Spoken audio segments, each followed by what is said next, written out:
All right, how's it going, everybody? I believe we are live. This is the first time I'm using OBS to stream. We're all very new at this. Before we get started tonight, I know it's kind of a last-minute change of schedule, and I also have to get used to switching cameras and stuff. I know it's kind of a last-minute change of schedule, but we're on my channel for tonight's show. But we have our big show planned. We got a couple guests on. We'll get back to that in just a second. But first and foremost, can you guys hear these other two panelists? I just want to make sure we can hear them. Howdy. I think it's on me right now anyway. It should be on me. I Is switched it. this the NBA podcast? Yeah, Oh, yeah. you're in the right place. Okay, no, I got it. I think it's right. Okay, sorry everybody. We're having a production meeting on the air, but that it is what it is. We have to do things this way apparently. But we have 189 people watching. Let's introduce our guest, Jarrett. We have Sloppy Joe on right now. You might know him from NASCAR, eHeat, eSports fame. How's it going, man? Hey, what's going on, guys? Glad to be in the podcast this week. It's a real honor. It's good to have you on, man. We've Yeah. got fun to talk about too after this past week. No kidding, bro. No kidding. Lots of cool stuff to talk about for sure. And cool. The chat is telling us that they can't hear everybody, so that is good. We're already doing better than last week, so that's super duper awesome. Darian was the initial host for this week's show. I don't know where he intended for us to start with this podcast, but I don't know. Where do you guys want to start with news? Do we want to talk about the Clash, that interesting race we saw last Sunday? Yeah, that was interesting. I think that's at the top of the news, so I'm cool with that.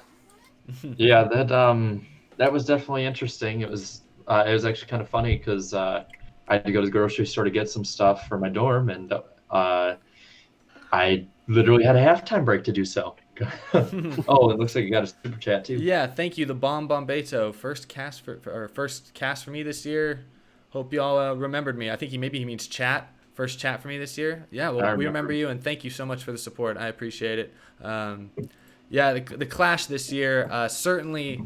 I don't know. I think people forget last year's Clash was pretty dull as well. I feel like last year's Clash didn't have a whole lot going for it either. Daytona 500 turned out to be kind of exciting. This year's race, I don't know. I've heard literally some drivers come out and say, yeah, I see Jarrett yawning. That sums it up. I think some drivers have even called for maybe the Clash to end. They're talking about the Clash possibly ending now. I don't know if it was that bad, but interesting. And I see Danny B has made an appearance. I am here, guys. Rocking the Toyota hat with the Ford sheet metal in the background. I like it. A conflicting man. And then plenty of Chevy diecast. We're just living life here. Yeah. Look, man, I drive a Toyota in real life. I drive a Ford in eSports, man. Talk about conflict in there. I'm there right with you, bud. I'm right there with you. Well, it's funny. I drive a Ford Ranger now. I sell Toyotas, and I'm likely going to buy a GMC Canyon next. So, I don't know. Well, yeah, we were just getting into talking about how the Clash has sort of lost its luster the last few years, and I definitely agree with that. I know Kevin Harvick was very vocal about getting rid of it, especially after this year. I mean, I'd say part of that probably was how the race resulted for him, but what do you guys think about that status update, basically?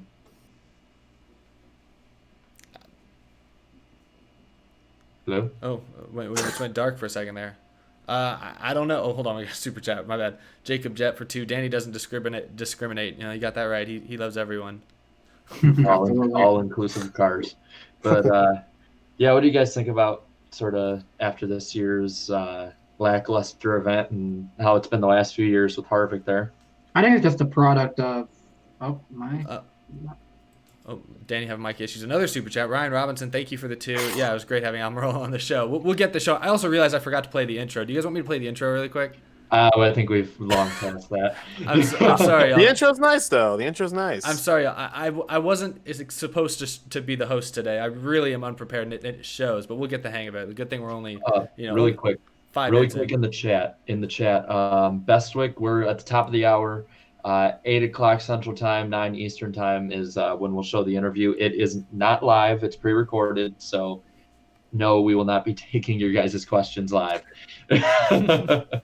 Spoiler alert, Danny B was working. Going back to your initial question about like the Clash losing its luster, I do think one issue with this, they've changed it back to a day race, which I know it was way back in the day. It was famous for being a day race, but it's been a night race pretty much ever since I've been a fan.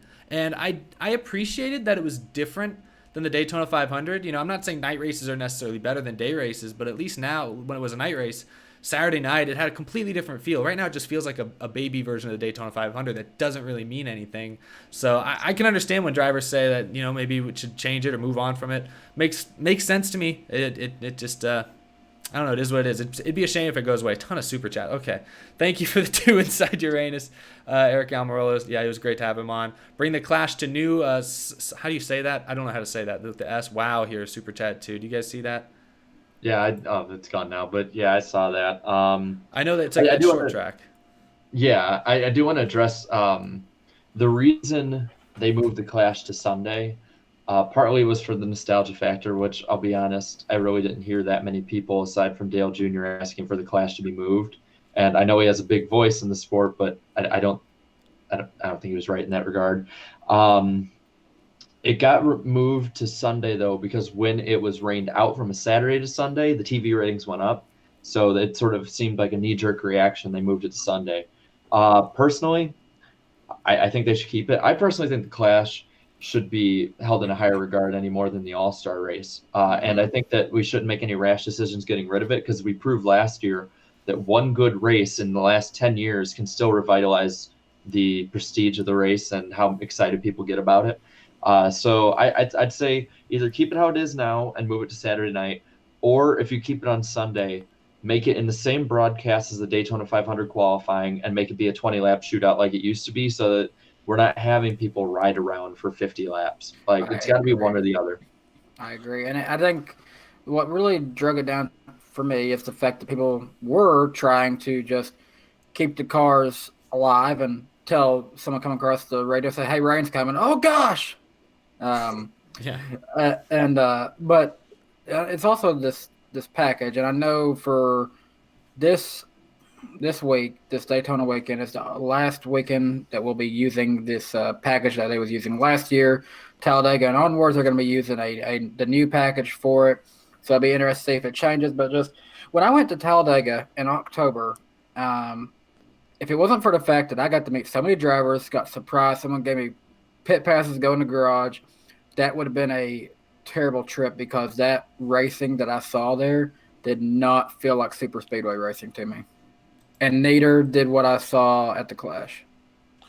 Yeah, with me, I just think that, I think it was Jared who was saying it earlier, how kind of like what the All-Star race does. I would like to see the Clash try the experiment of doing a stage thing, maybe just one stage or two stages, kind of do like the first 25 laps and then do a 15-lap run to the end to kind of give a benefit to maybe the first stage winner. I think it'd be really cool if there was two stages, and in the first stage, if you win the first stage, you start third in the Daytona 500. If you win the final stage, you start fourth and take the prize money away, and then the duels settle fifth and sixth and all the way back. That's just an idea to kind of add more to the race so the drivers can really race their hearts out, and I think that would definitely bring a lot more excitement, but I don't think NASCAR is going to want to do that, because that might take the toll even more to get those cars even more damaged and cause more financial deficits for those teams with damaged cars. No, but I agree with you. Like, upping the incentive for the race, like making it matter more. Like the All-Star race, it's $1 million. Like, that's a big incentive. That's why you usually get pretty good racing. Real quick, super chats. I want to thank Sam for the $1. Really appreciate it. Also, $1.99 from C Baker 38. Any chance of a a face-to-face interview at TMS? If I'm there and you see me, I'll chat with you, but I can't guarantee anything. And then, of course, thank you, Nunya Biz, for a big super chat. Just supporting you guys. Keep up the good work. Hope to see more driver and personality interviews. Maybe get a seat on Glass Case of Emotion. Well, yeah, thank you. We've had some great guests on this podcast. We got a few other great ones coming up as well. We have Alan Bestwick later in this episode, which I'm sure you saw in the title. I don't know. Would you guys want to be on Glass Case of Emotion? That would be fun. I'd gladly show up. Yeah, man, for sure. Yeah. No, yeah. I'd never want to talk to Ryan Blaine here. My middle name is Emotion. I did hear another thing about some other rumblings that people also, and this is more fans than drivers, but I know a lot of people are wanting to get rid of the duels now too. Ooh. And I'm just wondering, like, I don't want NASCAR, because NASCAR has been listening over the last few months to fans. I just hope that they don't jump the gun on any of these things, because I really think that the duels need to stay. I think they should be a little earlier in the day, so that one's in the late afternoon, one's going into night, kind of thing. And I do think we should keep the Clash. Personally, I like the Clash, even with as lackluster as it's been the last few years. I still like it better than the All-Star race. And if I had to choose what the All-Star race would be, I would choose the Clash. But I don't know. Like, what do you guys think about that too? Because I've seen a lot of rumblings about that going on. Well, first off, I think the All-Star race should be moved every single year. I think that's just something that I've always thought for a while. Like Bristol, Martinsville. I mean, those are just some places I think an All-Star race would be fantastic for. But kind of on the lines of what you said, though, about the whole All-Star Clash thing, I kind of agree with you. I like the plate racing better than the All-Star race at Charlotte in general. Like, that should be an All-Star race at a plate track like the Clash, because the cars are way more together. It takes a lot of skill to pull blocks like that and lead a line like that and not get passed or wrecked by Jimmy Johnson. Sorry, 7-time champ. But all respect to him. But yeah, I agree with you, man. I definitely think that the Clash could fit more as an all-star race type of feel, you know, because the all-star race has kind of lost its edge too, and it's really sad because we would always look forward to those exhibition races when we were growing up as kids, because there was so much excitement, so many passes, you know, so many great battles for even 5th or 6th place in the back of the field, and you don't have that anymore. Yeah, I will, to counter your argument about the moving the All-Star race, the only thing I like about it staying in Charlotte every year is that these teams, they stay on the road they stay on the road week after week after week after week. Mm-hmm. Does give them 2 weeks to kind of be at home, the drivers and teams and all the families. Oh, you're right. We should shorten the schedule so we can have the All-Star rates go different. Hey, they had 31 races till I think 2002, right? I think 2001 was the last year where they had 30 or 31. No, 2000 they had 34, I believe, and then from then on it's been 36. It's been it's that's a whole nother package of worms to go into. We'll just say that. Yeah. Jay Barker sent a $5 super chat. Thank you, Jay. He says, make it the old way. 15 laps, caution, invert the field, 10 laps, then checkers. That would be pretty that'd be pretty intense, I guess. Mm-hmm. I think there'll be a wreck. Yeah. A wreck lap 5. Jew sent a super chat and asked, how do you like Austin Dillon for this year's 500? Anyone here think he's going to repeat? I don't know. I think that'd be stretching it. No, he dug himself a hole after last year, man. I'm just saying, bro. I don't think anyone's gonna want him in second place on that last lap. I'm just gonna say that. No, I mean, I think the Chevys are gonna be really good this year. We saw Hendrick come out the bat and get the top 4 spots in qualifying, which I know it's been done recently. I think Stuart Haas did it at Talladega in qualifying, if I'm not mistaken. Mm-hmm. But that's just showing you, hey, Chevys are catching up. You know, in the plate race wise, we don't know what the mile and a halves are going to do. But RCR cars look pretty solid too. I think Daniel Hemrick qualified in the top 10. I think Austin Dillon qualified pretty up there too, if I'm not mistaken. But the Chevys are showing some games, so I wouldn't be surprised if we saw Dillon, maybe even Hemrick up there too. So I wouldn't be surprised. I could definitely see Hemrick doing pretty good. Yeah, RCR has kind of impressed me. Like, they seem to have pretty good speed drafting together, and then qualifying. Like, Hemrick was up there in the top 10. Like, single car speed and pack speed. RCR, I mean, they did win the race last year. Like, Austin Dillon had a decent car, so it's not like it was a fluke entirely. So. And technically, I guess Bubba had RCR power behind him, and he finished second last year. So that's true. Another couple super chats. Sorry, I should have turned super chats off. Thank you for the support, y'all. But Levi says watching at an airport before he departs. Safe travels. Super Squad just sent in $1. Another 5 here from Jacob Jett. They'd probably have to mess with the schedule as a whole every year in order to change the All-Star race. Yeah, that's possibly. I feel like you could, since it is just 1 week, you could probably rotate. You know, there's some tracks you probably couldn't go to. You know, you couldn't like go to a track that you were just at the week before or something like that. Like, what's the week before the All-Star race? Usually like Richmond or something. Yeah, Kansas. Richmond, like you couldn't go to Kansas or Richmond, but like who wants to go to Kansas 2 weeks in a row? Yeah. Yeah, but unless they make it the workforce. Dorothy. Great, Jared. We just lost all 3 subscribers in Kansas. Thanks, bud. Poor Kansas. Anyway, we were kind of getting onto it a little bit. There also was qualifying last Sunday, so I mean I mean, I just want to point out right here, right now, this game called it. Look right here. Look at that. Just look at that. I feel like that SpongeBob episode. That is your front four for Daytona. Wow, in that order too. That's impressive. Good job, 704. Who all did we pick again? I picked Bowman, so he got second. See, I picked Elliott. I picked Chase. Yeah, we all had Chase. So I was the closest. You were the closest, yes. Yeah. I thought one person picked. What did D-Ray pick Byron? No, Darian did. Darian picked Byron. Oh yeah, so he did get that. Maybe it's a good thing that he's not on right now. I told him don't make any more predictions this year. I told him don't do it. Hey, I will say this: I got the Clash right. I did pick Jimmy. Oh, that's right. You did. That's actually surprised me. But he still kept up. It's funny. He won the Clash, and he kept up his streak of causing or being in a crash every year for like the last 8 or 9. Yep. He just finished the race this time. And really quick, again, just to keep pointing out for people who are just coming in, the interview with Bestwick will be in about a half hour at 8 o'clock Central, 9 Eastern. So, no, you did not miss it, and it's still something to look forward to. But for now, you still had to listen to us. Yeah, and thank you for the super chat, Legend. I appreciate that as well. Click the like button. Oh yeah. We only got 86 likes. We have almost 400 people watching. Goodness me, we better not say anything too bad. We got a lot of people watching right now. We got to watch what we say. Hit that like button. I will chug this Sunny D right now. I will do it right here on this podcast if you hit that like button. He will. How many do we have to get to? 150. 150. Dude, you're going to chug Sunny D no matter what because Sunny D just tastes great. So Sunny D tastes amazing, by the way. We need to get to 150. 150, and I'll chug this Sunny D right now. I've only taken like 3 sips out of this thing.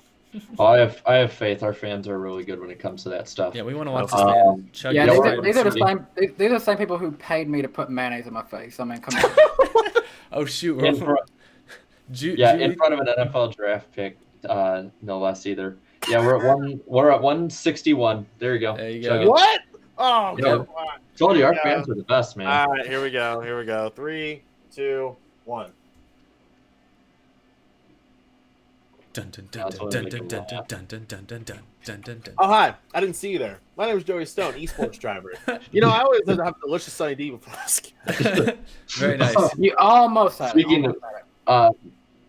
Speaking maybe of Sunny D, depending on what you guys thought and their driver, were there any drivers that really stood out to you in qualifying this year? I didn't expect all the Hendrick cars to be that good. Like, I thought we'd see a couple of them up there, but I didn't expect all 4 to go all in on qualifying trim like that. I disagree with you there, because we've seen this before. We've seen it before with Hendrick like that. I mean, they always, yeah, I guess we have. I just didn't. Not as dominant as that, though. I've seen where the front row is Hendrick, and then you see Johnson get he'll get like 5th or something, and the other car will get like 7th or 8th. No, I have not seen Hendrick in a long time at a plate race go top 4. They did it before. I think it was at, Talladega, right? Or was it Daytona? Yes. Yeah, Talladega did that. But I want to say, who was it? I think it was Gordon, Johnson, Martin, and Jr. in that order. And Gordon. Mm-hmm. Yep. Mm-hmm. Yeah, and we remember what happened last time in that because the lowest finishing Hendrick car was 5th or 7th, and it was Mark Martin, who was like a 10th of a second behind the winner. No, it was Mark Martin, I think, because Mark Martin lost the draft coming through the tri-oval. He got 5th or 6th in the race. Yeah, and so I guess that kind of leads in a little bit what we were talking about through the week is we've seen the Hendrick cars do this before. They've got the pole 7 of the last 8 years, and they've only won 2 of those. You know, Johnson 13 and Junior in 14. Mm-hmm. So it's what do you guys think that the speed is going to transfer over? I guess I have faith, and this is coming from a really big Hendrick fan. Yes, I know I'm wearing a bunch of Sunny D stuff, but Chase Elliott's my guy. He's been my guy for a few years now, and there's something different in that Hendrick camp. You see them through the speed weeks, man. They just look so calm. They look really confident in what they're bringing to the track and everything. I think the speed's definitely going to translate to the Daytona 500. We're probably going to see that 4-car team work together. I mean, you may not see it the first lap or two because we don't know what's going to happen in the duels or whatnot, but don't be surprised to see all 4 of those Hendrick cars together at some point in the Daytona 500 because I'm pretty sure a lot of those teams took notes what Stuart Haas did at Talladega. Trust me, I was there. it was not fun to watch. I'm just gonna say right now, it ain't fun to watch. But I think it's even gonna transfer throughout the season too. I think Hendrick, they're gonna make those eyes roll a little bit this year. We'll see though. Yeah, I think I'll let you go, Danny. I was gonna say two drivers who really stood out to me. You know, obviously we talked about Hendrick, Daniel Hemrick. Shout out to him. First time in that car, qualifies fifth for the Daytona 500. So I mean, he's gonna start third in his dual race. So I mean, that's great for him. Another guy who's standing out, just speed weeks in general. Let's see what did he do in the first few practices here. Well, either way, Paul Menard having a great speed week so far. He qualified 11th, and so that's going to be a good starting position for him in the duel. And then he obviously dominated the Clash. So Paul Menard obviously off to a good start so far. And I don't know, I've always been a fan of Menard too. Like I think if you ask me who my top three favorites are in NASCAR, it's Alex Bowman, Chase Elliott, and then actually Paul Menard is my third. So I mean, I'm always happy to see Paul Menard doing well. You got that Paul Menard look going. Oh, you got to. We're actually you came just in time. We're talking about if we think the Hendrick speed in qualifying is going to transfer over to the race. In short, no.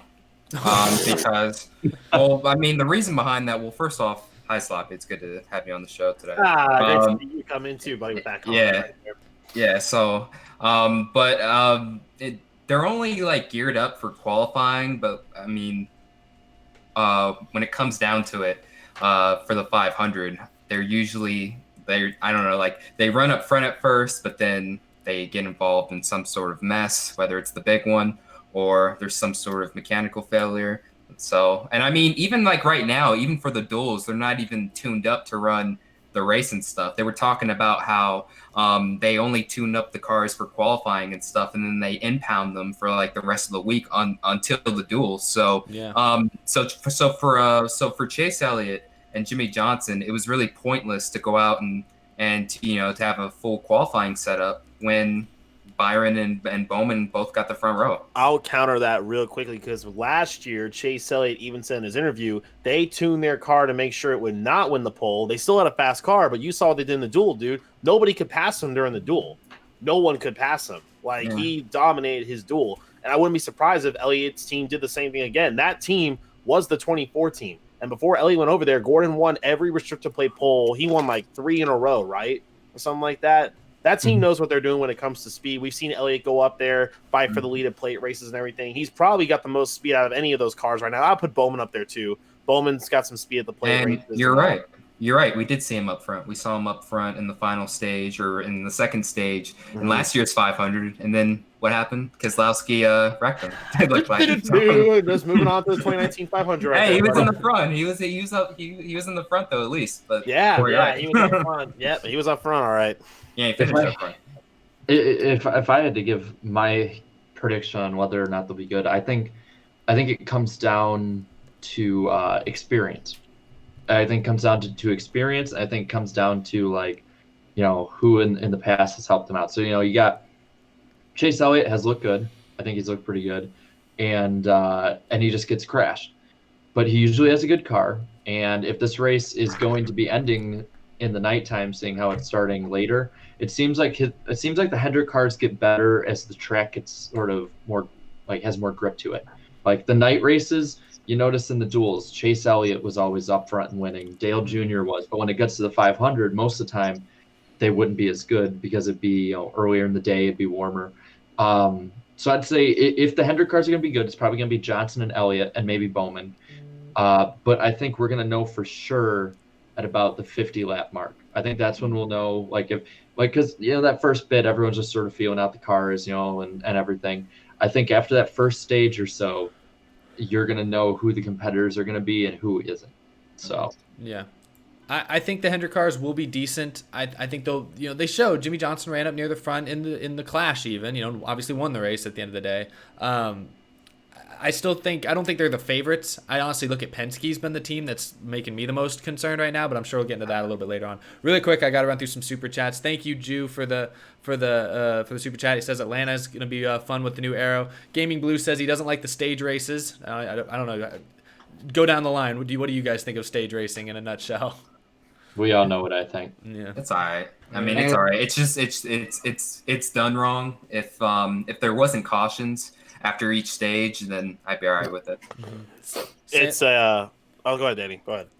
I wasn't saying anything. No, you go ahead, Sloppy. I was about to say it's a coin toss for me. There's races where it works good, and there's races where it doesn't work good. So it's just a coin toss. Sam Salinas, thank you for the 2 as well. And I saw Dale Reynolds sent us 5. Thank you, Dale. Last week's guess. I lost his thing. Yeah, last week's guess. He says, I do not think speed will translate to the race. I guess he's talking about Hendrick. Doesn't think the speed's going to translate to the race. It's been that way for a few years now. Handling will be bigger in the Daytona 500. So it doesn't sound like Dale is too sold on Hendrick Motorsports quite yet. See, this is a thing that Slappy, we didn't tell you, is that we're kind of like a private high school or a college where once you leave, you have to pay us back money. Oh, okay. Wow. You're our alumni. And really quick, 417 watching, 204 likes. Lick the like button, everybody. Got a lot of people watching. And be sure to subscribe to everyone on the panel tonight. Yep. That would be awesome. I don't know, just Penske, they're just the new DEI to me at the restrictor plate tracks. That's what it seems. I mean, I don't know. I feel like Keselowski and Logano, I feel like they're the huge favorites going in, at least in my mind, just based off of their history. Bro, Blaney led the most laps last year, man. I don't know. Yeah. I put Blaney up there. Blaney too. Blaney and Menard. They're all going to be good. Well, there's sort of an asterisk beside it because Blaney led the most laps, but like for most of that final stage, it was just single file racing. Nobody was really racing. They were just waiting towards the end. So, Menard, he dominated the clash, but it's just single file racing the entire time. But we'll see what happens when they get into like real packs and stuff and start trying to pass one another. See, I think that Penske right now has like that sweet spot, right? It's kind of like how it's how DEI was in the early 2000s, and then how Hendrick also was right after them, and at the same time, where you have that right mix of experience and people, just the right people working in the right places, and you got teammates that are all good at drafting, and it all comes together. And then you kind of see it with Stuart Haas a little bit too, like with Talladega last year, but in general. Aside from really the 88 team, it's just been Penske at the plate track since the Gen 6 came out. You have a few other teams that are good for a year or two, but Penske is always that one that's there. Like you have to beat the 2, 12, and 22 when you go there. And yeah, I think they're going to be the tough ones to beat. I'll say this: I would not be surprised if they're the first ones since 1997, I think it was, to go 1, 2, 3 as a team. I would not be surprised. I wouldn't be surprised either. By the way, JFZ28, thanks for reminding me about the 2017 Daytona 500, you jerk. Thanks a lot for reminding me about that one, too. Running out of fuel. But, I agree for sure. Penske has been on their A game. Stuart Haas, though, they're showing that, hey, they want to be the kings of the plate races and whatnot. So could we see a Penske versus Stuart Haas in the 500? Imagine if Suarez could start off strong. That's who I was going to say, too. Suarez could be that dark horse in the 500, man. You never know. First win in the career could be another Michael Waltrip. I'll just put like every Ford team, like the Fords this year and last year, they were so fast. So like any Ford, in my view, is just they're a contender for the 500 this year. Honestly, and just based off of the speed. Yeah, and it doesn't hurt that I don't remember what he was responding to exactly, but Brad Keselowski earlier this week, when asked about, hey, how do you think the Ford Mustang feels so far? He just kind of gave a little smile and just went, oh, it's pretty good. It's pretty fast. And so that makes me like, man, if I was Chevy or Toyota, I'd be like, oh, shoot, did they get even better than they were last year? I agree. I think right now Penske, and I'll still throw Stuart Haas in there, even though I think they've been a little disappointing from what I've seen so far in Speed Weeks. You still look at how good they were last year. I think those are the two teams to beat. I'll be curious to see if the Joe Gibbs Racing cars catch up. And we have 2 more super chats. Gaming Blue, opinions on New Hampshire Motor Speedway. It's fine. We took a race from y'all. Yeah, you all did. And then Carl Singleton doesn't want us to keep abusing the like button. That's okay. It's our show. We can lick that like button, smash that like button, destroy that like button. I chugged Sunny D for you guys, so you can't smash that like button. He fulfilled his sponsorship obligations for us. Yeah. Smash that like button and lick that subscribe. Mm-hmm. Lick that subscribe. Lick that subscribe. That's a little bit of a controversial statement. A little other controversy I think we saw was between Jimmy Johnson and Paul Menard. So I'm just going to leave this door wide open for you guys. What do you? That's been brewing since last year, because after the big one in the spring Talladega race last year, Menard was caught saying on Radioactive, saying like, "Wow, oh, it was Johnson again. He's always causing stuff." And again, like he had said in the interview, he was like, "Oh yeah, Johnson again." What a surprise! I was like, "Oh." Yeah, if you listen to Menard, he had no clue why he was even wrecked, because literally he's just going straight the entire way, and all of a sudden he's spinning. He had no clue what happened. So let's look at the tell of the tape. Jimmy Johnson, 83 career wins, 7 championships. Paul Menard, 1 win. Who would have thought that these two would have some sort of rivalry going on? It's just funny. And it's like a Rocky Balboa, Apollo Creed thing. Yeah. Yeah. And who'd have thought it was going to be because the 7-time champion caused the wreck like that? Yeah, you think it would be the other way around? Yeah. And thank you for the super chat, Nick. Appreciate it. I really hope that Menard can win a race or two. I really want to see him win one more time. I could see it. I mean, he's driving that Ford Mustang, though, and as Kozlowski says, those are pretty damn fast. Mm-hmm. And, I mean, that's basically a 4th Penske car, too. So if Menard wins a race, then don't be surprised. I remember, I think it was the Bristol night race I went to. Is that a Bristol night race or Bristol Spring? I think it was a night race. He started off really strong in that Bristol race and had some problems in it. Was he in the 27? No, I mean last year. He started really strong in that one. I'd say because I'll watch clips of other podcasts. As I'm a podcast cheater during the week. I'm sorry, but I was watching part of the Dale Jr. download, and he brought up a really good point, and it was something that, you guys know that I like looking back at NASCAR history, but I did not know this one. And he said there was a very similar situation, both with fans and media, and their reaction to it in 1975 with David Pearson. Pearson had the lead, had the race won, ended up spinning out, because of a lap car, right? Mm-hmm. It looked like a lap car had taken him out. Benny Parsons went on to win the race, and he said, "No, it's not a lap car. It's that it's just the air reacted differently to my car." And so he spun out, and that's David Pearson, arguably the best driver ever to a lot of people. So with this, I'm not saying that like it's Menard lost it. Like obviously Johnson got in, but what I'm saying is, like, you look at how low they are to the ground, and you look at how aero sensitive they are. When Johnson pulled out there, that obviously had to have affected Menard's car. And so what I'm kind of getting at is, Menard you could see just a little bit of wiggle, not a lot. And when Johnson went up to side draft over aggressively, I might add, that mixed together, he's going right around. Do I think Johnson's most at fault? Yes. I don't think Menard is at fault in any way. He did nothing wrong. My biggest gripe with the whole weekend really is why is everyone so angry about an exhibition race? Like one that everyone claims doesn't mean as much as it used to. Like, why are we so upset? I think it's not really that it's Johnson, not even that it's Menard. I see this more as like it was almost an underdog moment. Everyone kind of likes to see the underdog do good. Everyone wants to see Menard maybe get a win of some kind, and that would have been great for him and that team. So I mean, just seeing it like get taken away. I mean, I think it's kind of the same as when Almirola got wrecked in the 500 last year. Everyone was kind of hoping that Almirola would get a big moment.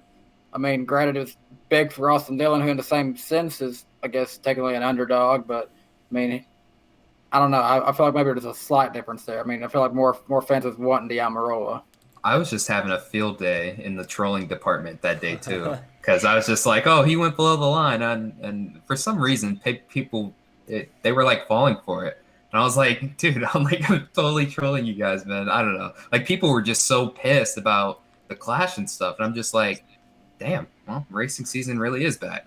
Well, I guess Jimmy Johnson's not making any allies out there. Sponsorship. I find something funny about that. Should I just hang up on him?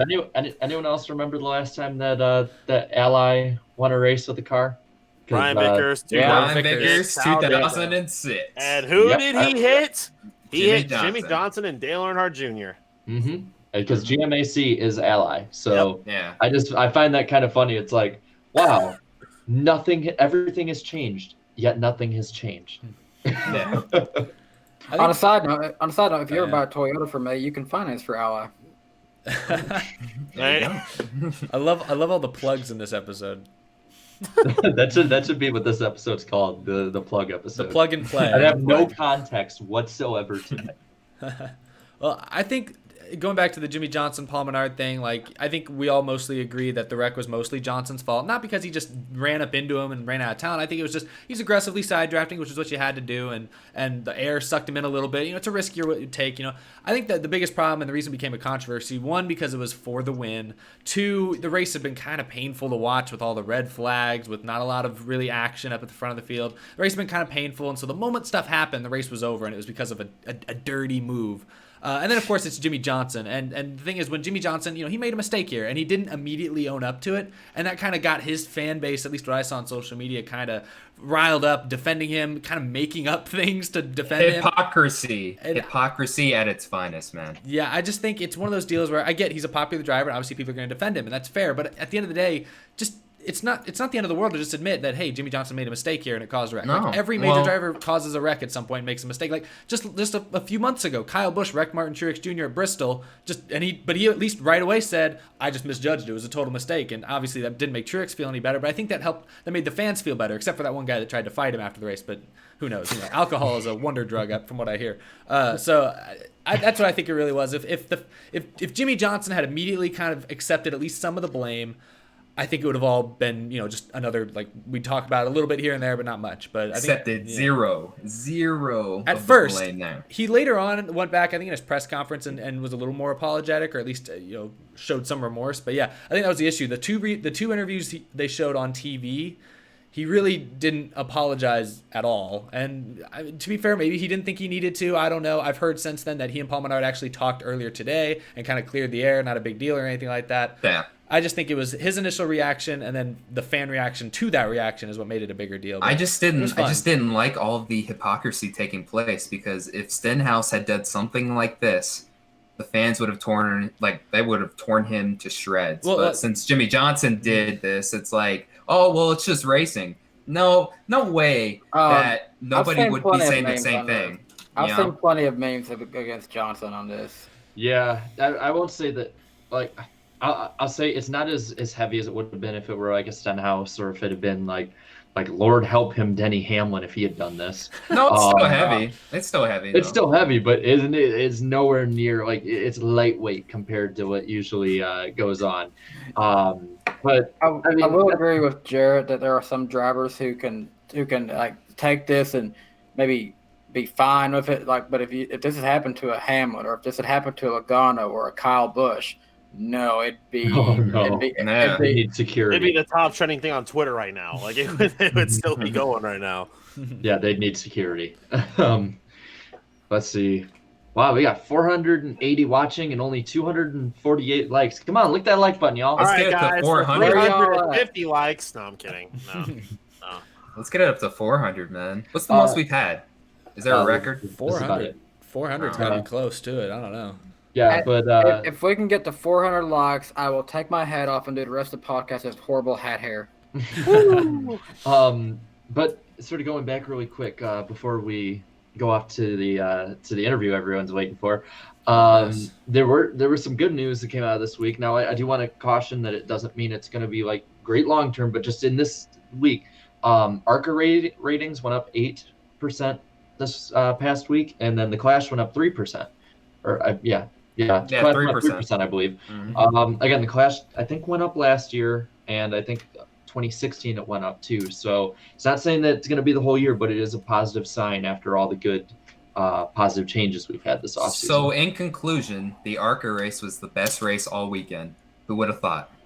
I would have to agree with you on that, possibly. By the way, I do have to leave in a little bit, guys. But I will say, the ARCA race definitely. I did watch it. It was exciting. I wish there was kind of a scenario where I wish they would have had another attempt at a green white checkered thing, but the one lap shootout, it was cool. Harrison Burton won, Dominic Carr won.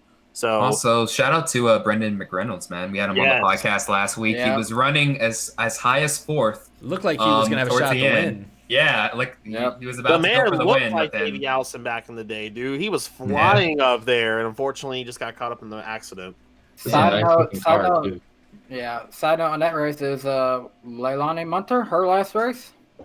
Yeah, that's right. Yeah, it was. Yeah, she got a top 10, I think. I believe. I didn't get to see all of it because I was out and about. But yeah, so I'd say, Sloppy, where can everybody find you at, man? What was that? Where can everyone find you, man? Where can everyone find me? Well, I am on Twitter at sloppy_Joe. There's 2 O's in it rather than 1, unfortunately, because someone took my name, unfortunately. On YouTube, I think there's a link down below. That one's sloppy_Joe as well, so you can find me on there. I'm working on maybe doing an Instagram later on, but gonna keep working on this esports stuff, man. That's all I'm focusing on right now. That's why I haven't been making any videos or any of that stuff. I thought it was eSports, not sports. Come on now. Oh yeah, that's right, Darian. It's eSports. That's right. Well, we know you have it's a showcase race tonight, right? In like 30 minutes. Yeah, 9:30 Eastern. Me and Group B of the PlayStation Top 50 are taking the Xfinity cars to Charlotte for 50 laps, 4 times wear, no stages, and cautions and black flags on.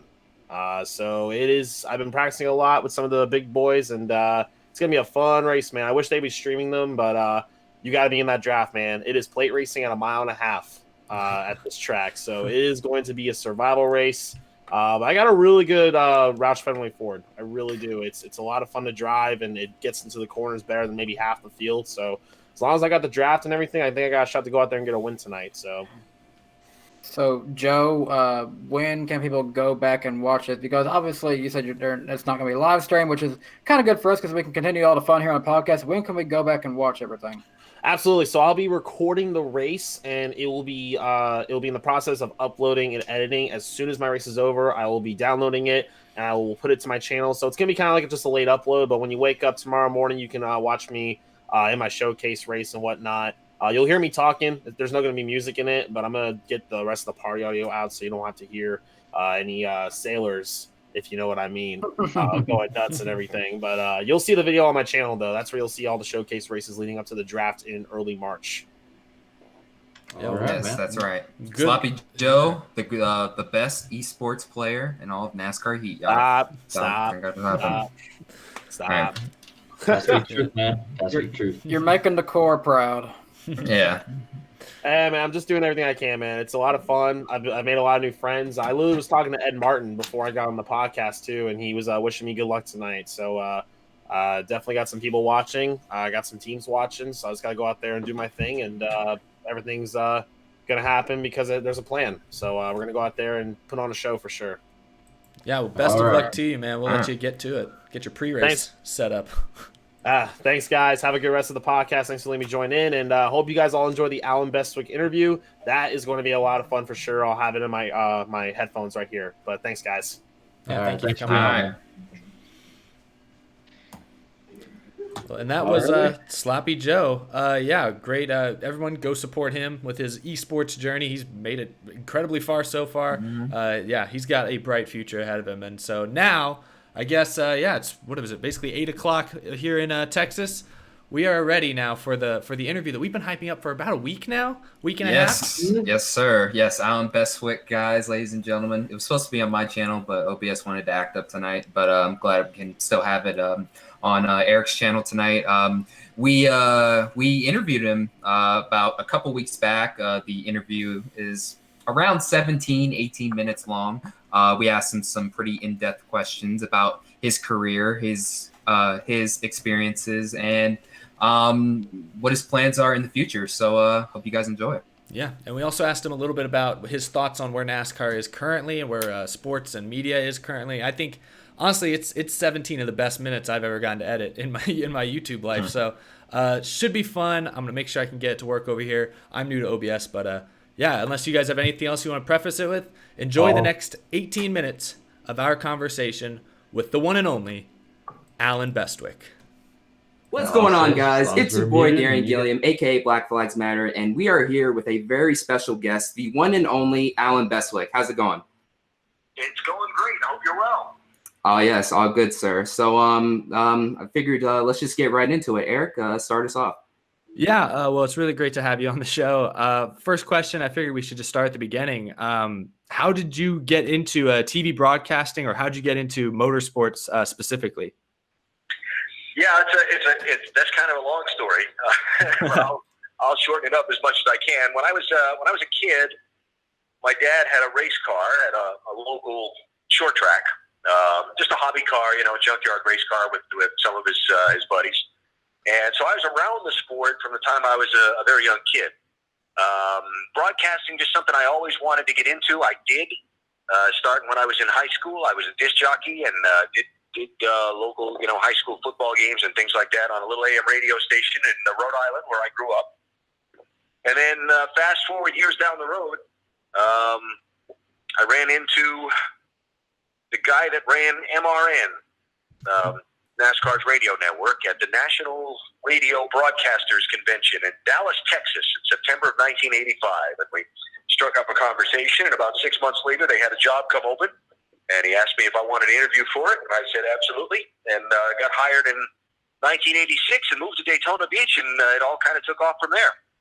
Awesome. And that's kind of a perfect segue into my next question. Talk about your time at MRN. What was it like working with the likes of Joe Moore and Barney Hall and also Ned Jarrett?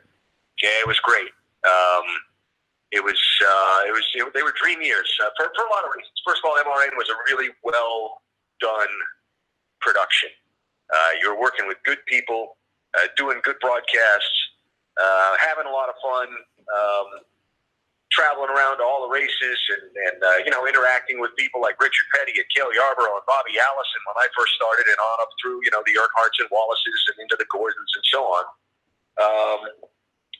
And it just was a great time in the sport. The sport, I got there in 1986, and the sport was really taking off, and rode it through that whole period of the best of times. And, you think about the people we had in that group. I mean, Barney was he's just a legend, but a very humble man from a very rural area. Eli Gold, still a dear friend today. Joe Moore, worked with Joe for many, many years. We just had a really tight crew that we had fun doing good radio. If that makes sense. And it was just a blast. I would like to ask then, after you saying that, how does broadcasting on the radio then compare to broadcasting on television? Well, it's a different task, right? In radio, you're creating the pictures. Mm-hmm. Whether a car is in the high lane, the low lane, whether it's a blue car or red car, you have to add that detail. So it's a very descriptive, nuts and bolts kind of broadcast. In television, you could see what's going on for yourself. You could see whether it's a red car, a blue car, whether it's in the high lane, the low lane. You could see all of that. So in television, how do you add to your perspective of what you're seeing? Just because it's a red car, do you know who's in that red car? What position are they racing for? What does it mean is more the motive for adding commentary to TV. And my thing with television was always, hey, you don't have to talk every second. You can see what's going on for yourself. When I have something to add that will add value to that picture, then I'll add it. And if I don't, there's nothing wrong with just zipping my lip and letting you enjoy the picture just like I am. Yeah, that's outstanding. A good question. I'm sure a lot of our viewers will want to know. I think we all have our own personal opinions on this, but what was the most memorable race that you ever called? One that stands out the most to you? Probably the same one you're probably thinking of. Daytona, July 2001. Just for so many reasons. Daytona has a really special meaning to me. First of all, because I spent a lot of years living there. Back in the day, our office was literally in the infield of the Speedway at MRN. That's where my kids grew up. Daytona was kind of like a second hometown to me. I wasn't living there at that time. I had already moved on to North Carolina. But, you know, what had happened when we were there back in February with the loss of Dale Earnhardt, going back in July. It's the first broadcast on NBC of a Daytona race. And the story that unfolded, it was kind of magic. And, you know, it's that old saying, you just can't make this stuff up. I mean, you couldn't make this stuff up. Everything that went into that was so make the hair on your arm stand up special that you can't make it up. And I've had the blessing of being part of a lot of really memorable days and memorable nights on the television, at racetracks and other places. But you'd have a hard time topping that for just pure emotion. For sure. Another question I wanted to ask, also broadcast related, is not only have you commentated over NASCAR races, but you've also done some college football here and there and some IndyCar. So just talk about that. Yeah, when ESPN lost the rights to the NASCAR package at the end of 2014, they still had the Indy 500, and created an opportunity for me to stay and expand my portfolio, if you will, of the things that I was doing, and I got to do some just dream things. A lot of college football and a lot of really special places around the country. Grand Slam tennis, the U.S. Open, Wimbledon, the British Open golf tournament. Just a lot of fun and different things that you know, bucket list things that I got the chance to go and get involved in broadcasting and experience. And really was a wonderful thing. I enjoy all sports. I really, you know, my wife kind of laughs at me. It's like if it's not sports, I don't turn it on the television.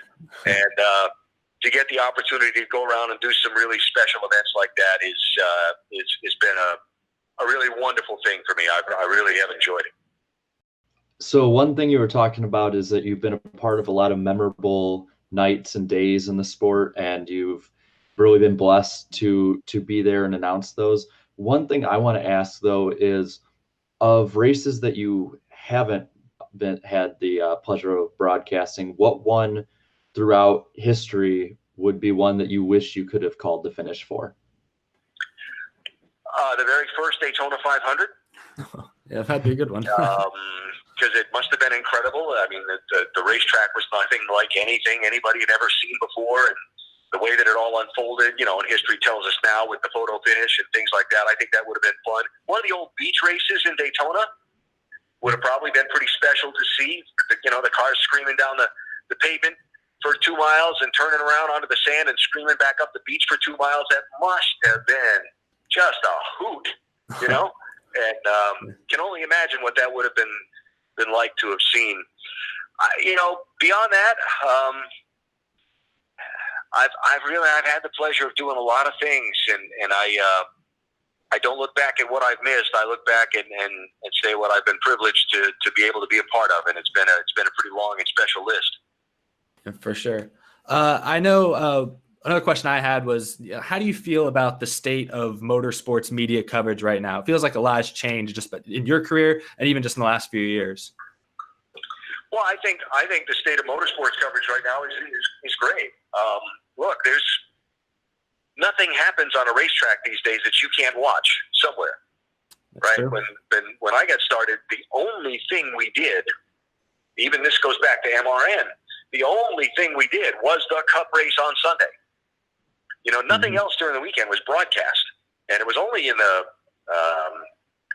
late 80s, early 90s that some of that stuff started to stretch out. I remember when we started doing what's now the Xfinity Series races on Saturday, and then the happy hour practice got added and so on. If you want to see it today, you can see it somewhere in high def, in surround sound, and with good reporters on the job.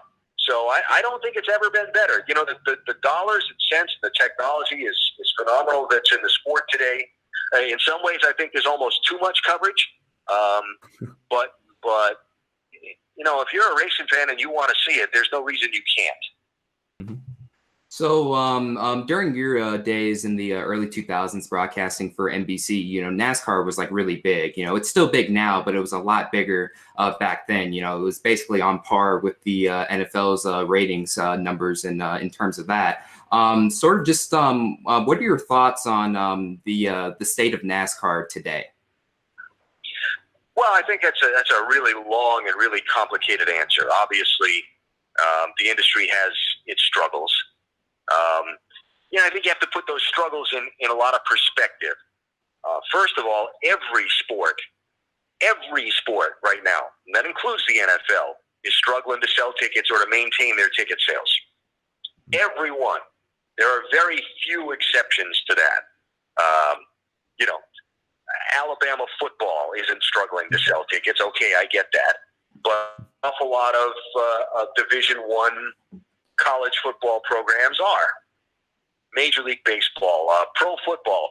Did you look at some of those games in November and December, and you know, especially in some of the areas where the weather is bad, and see how many seats weren't filled? You know, they may have sold the tickets, but the seats weren't being used. Live attendance in this era where everything is televised is challenged, and NASCAR is not immune to that. You know, like I just said, the previous question. If it's on the racetrack and you want to watch it, you can. You don't have to be there in person. I think that, you know, the attendance challenges are a concern. They have to be addressed. People have to want to come to the racetrack. You know, when you go to a baseball game and you watch the crowd, because I often, you know, when I go to sporting events as a fan, I'm kind of an interested observer beyond just cheering for my team. People spend more time looking at their phones than they do looking at the field sometimes. I think that's an interesting trend, and that's, you know, something that's NASCAR, again, like all other sports, is having trouble dealing with. But the biggest problem that NASCAR's got right now, the biggest problem, we've lost the ability to work on our own cars. Some years back, you know, like when I was a kid, you know, my dad used to make a joke that, you know, he learned how to work on a car because when he was a teenager and a young adult, you spent Monday through Friday working at your job, then you spent Saturday working on your car so you could go out Saturday night and then get back to work on Monday. You had to maintain your car every week to keep it going. Well, our cars right now, they're kind of bulletproof, right? You can take, I'll just pick one, a Toyota Camry, and you can run that thing forever. And the maintenance on it is not overwhelming. Most of the work you can't do yourself. You've got to take it someplace. So people don't have the relationship with an automobile in the same amount of numbers as they used to. They got to, you know, you ask somebody today, Android or Apple, they've got a preference for you. But you ask them, you know, Ford, Chevy, or Toyota, they probably don't have a preference, or very little of one compared to the other. The biggest thing is the car is not as much a part of our daily life as something we're in love with as it used to be. And and that's a tough one to change. It's a really tough one to change. I think for our final question, it's something that us three would definitely like to know a little bit on your perspective of, and then a lot of our viewers would like to know too. So a lot of people, especially younger people, really look up to you when they're going into broadcasting. And I think we'd all like to know, what would be your advice to young and up and coming broadcasters in motorsports? Yeah, sure. I obviously get that question a lot, and I'm flattered to get that question a lot. There's only a few really cardinal rules to the business. You cannot be over-prepared. Homework is everything. Preparation is everything. You want to be someone that people want to work with, because nobody does broadcasting alone. You're always part of a team, right? So be a good teammate. Be somebody that people want to work with. Make your teammates look better. Make them better by working with you. Solve problems for your bosses. Don't create them. And the last thing would be always be true to the competition. You know, when you're covering a sport, you have a responsibility. As you bring that competition home, you have a responsibility to the people competing and the athletes putting on the competition to make sure you get it right. Be true to the competition. It's really important. And the last thing is, and this is something I learned over the years that I'm really big on, you got to have fun. People can't have fun watching television if you're not having fun making television. You know, it comes through. It shows, whether you know it or not. It's that subliminal thing. Have fun with it. If you want the people at home to have fun watching or listening to what you do, you got to have fun doing it, because otherwise they can tell. All right. I think that we'll just about wrap it up and stuff. Really quick before you head out, where can people find you and stuff? Just name all of your social medias, accounts where people can find you. Let's see. Got Twitter, got Instagram. It's all at Alan Bestwick. There's a Facebook fan page out there somewhere, although I'll be the first to admit that I'm having difficulty finding it myself these days. Just try and update it. And actually working on a website, a few other fun projects. There might or might not be a book that's being worked on. Just really flattered by the interest that people have after all these years. It's been a great ride, and I'm not done yet. I'll show up someplace sometime soon. All right, we can't wait to hear more about that. Anyways, Alan Bestwick, thank you so much for doing this interview on the podcast, and have a good day, man. Pleasure, thank you. Safe travels. All right, take care. All right, guys, that was Alan Bestwick, the one and only Alan Bestwick. He has been covering motorsports for over 20 years now and stuff, and that was just a pleasure to have him. Yeah, really incredible. Really big thanks to Alan Bestwick for coming on. That was truly a great honor to get to speak to him, a personal role model of mine for years. And I think he gave some really deep and insightful answers to some of those questions. So I think that was a lot of fun. Dream come true interview right there. Yeah, it's just awesome. So anyways, now back to the show. All right. So we're back. I think everyone can hear everybody again, hopefully. But yeah. Thank you all for watching that interview. I hope you guys enjoyed it. I know rewatching it for like the 20th time was pretty freaking fantastic. That was awesome. I hope it was just as good for everyone as it was us, man. That was great. Guys, shout out to you guys. I think you did great. I hate so much that I couldn't be a part of that interview, but thank you, Mr. Bestwick, for coming on. I did message Alan that day that you all did the interview, and I thanked him for coming on, and he did respond back and said, absolutely. So class act guy, one of my favorite commentators of all time. We had talked. You guys had talked to him about some of what was his favorite moments of broadcasting. One of my favorite ones, like go back and listen to his call, was that first win by Marcus Ambrose at Watkins Glen. That one was actually really exciting, hearing him call all the excitement that went on that last lap between Busch, Keselowski, and Ambrose. That one. Yeah, that was iconic. My favorite call wasn't even in NASCAR. It was in college football, Duke versus Miami. Like, I don't know, just hearing him commentate over that game and stuff, and then commentating over the end. And since it was more recently, like, that was awesome. It was just awesome to me. My all-time favorite finish, and it just so happens it's also one that he called, and I think, honestly, part of why it's my favorite finish is because of how he called it, was the 2012 Talladega finish where Kenseth won, and there's like a 30-car wreck behind him. And thank you for the 5, Mika Suzuki, as well. Lick the like button for Alan Bestwick. Let's get over 400 likes. That might be a podcast record, but yeah, I think it would be. Alan Bestwick just was like a knack for many of the finishes specifically that he's called, because that's what people go back and rewatch, epic finishes. He has a knack for kind of it feels like you're watching a movie sometimes. Like the pacing, and I thought he summed it up. One thing he said in that interview, actually, that I thought was important, that some other broadcasters across all sports maybe should take note of, is, at some point it's okay to be quiet and just let the scene happen in front of you. Zipping my lip. Yeah. Zipping my lip.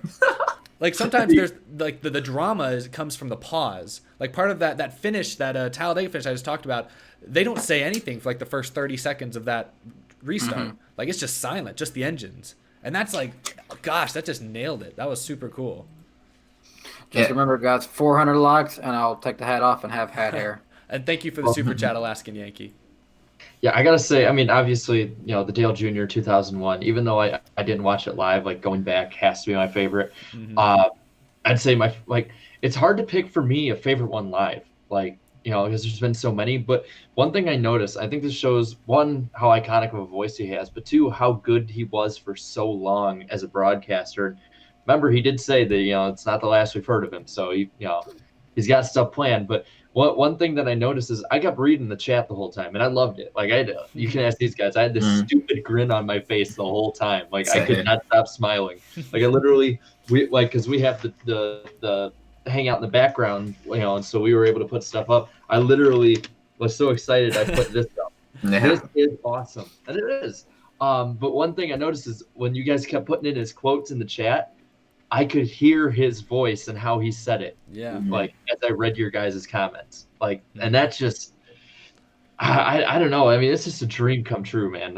I'm the same way I was after the interview. I'm just, The funniest part about this whole interview was the funniest part was when he said, "It must have been such a hoot." I was laughing a little bit, you couldn't see it. I don't know if you had edited that part out, Eric, and stuff. But yeah, that was really funny. Yeah, I probably missed it, but yeah, it's he has such a way with words. And thanks for the super chat, Nick. Opinion: Suarez 41 and Kurt Busch in the 1. Who's impressed you guys more so far, Suarez or Kurt? I can't. Daytona's not enough to really show me that. We really got to get into other tracks. Yeah, it's too early. I can't really tell you. However, if you're asking me who do I think is going to fare better to combination, I'm thinking Suarez is going to fare better. Yeah, Suarez. I take Suarez over Ganassi all day. Thank you all for the hoots in the chat. Put hoots out in the chat. We really got anything else, or should we go on to the rest of the show? Let's go on to the rest of the show, man. Well, I was looking around. You can tell it's not the off season anymore, and everyone's in the same place in Daytona because there's not as many stories out there. And there's one I think we can just do sort of a lightning round really quick because they're ones that we've went over before. So NASCAR is driving the carousel at Sonoma again. None of us knew that except we all did. So anyone's thoughts on that? I don't know. Hopefully maybe the road course racing there, it'll make the racing better there because everyone likes Watkins Glen, but I got to be honest, last year's Infineon race was a snooze fest. I think Truex won by 20 seconds, something like that, and I was just wow. I was wow. And a lot of the strategy has changed the last few years, and I think the teams still are. The ones who have fully adjusted, while the ones who haven't are really struggling to keep up. Hearing you guys talk about Infineon, have you all seen the recent pictures of Sonoma? With the grass, it is gorgeous looking. And I've seen a few other people say this, and I'm actually all for this idea. With the snow issues that we saw at Martinsville during the springtime last year, why not switch Sonoma's date with Martinsville's date? And give Sonoma a better time and give Martinsville a better time. It looks so nice. I don't know. It was nice looking, but then at the same time, it was very odd looking because I'm just used to a bunch of dirt and dead grass and stuff like that whenever we go to Infineon. What I was thinking is I think that would really work for a few reasons. One, the thing I think as much as we fans don't want to have to look at it, the TV issue, there's no TV issue there. It's the same partners and it's the same channel, FS1. So it'd just be FS1 switching races, sort of like how Dover and Kansas do it sometimes, like how Kansas and Darlington did it that year. So no problems there. So that's checked off right there. And then you also have to look at the weather factor. Now, it's going to be pretty hot no matter where you go in the summer. It's going to be hot in Martinsville. But there's lights there now. Yeah. Martinsville summer night race. And also, that's exactly what I'm saying. And also a summer Martinsville race, that's very intriguing. If it's ran in the day, the track being all slick and stuff, that would be very interesting. But then if it's ran at night, I mean, under the lights and stuff, I mean, that would still be awesome. Don't get me wrong. I love having Martinsville earlier this season. If we could run Martinsville 5 times a year, I would vote for it. I would. Like, not gonna lie. If we could, if we took off Kentucky, I want to replace it with Martinsville. Hey, we have 3 races. Oh, hey, that's fine. We're taking off one of the Pocono races. Put another Martinsville race. All right. And I love the date it's at now, but the problem again is weather is so all over the place. I mean, we had a snow out, we've had rain outs, we've had all these different problems.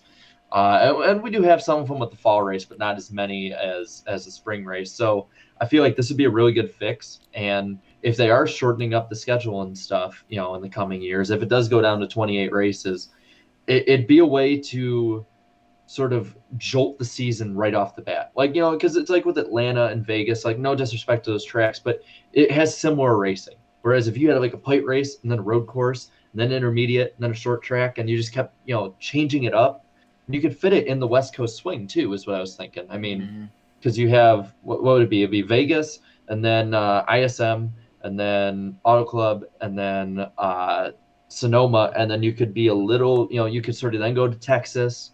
So it wouldn't be as much of a zigzag around the country as much as just sort of gradually doing our tour. I just think it'd be a great idea.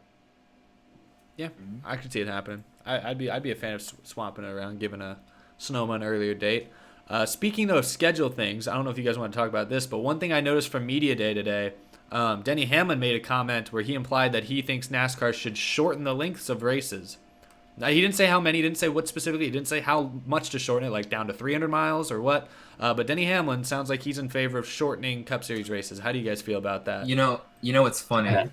It's funny because I was getting my hair cut today, and when the guy took the thing off of me, I was wearing my my black NASCAR hoodie, and the other barber across from me was like, "Oh, you're a NASCAR fan?" I was like, "Yeah, man." He's like, "Yeah, I go to the races I go to the races all the time." And I'm like, "Oh, who?"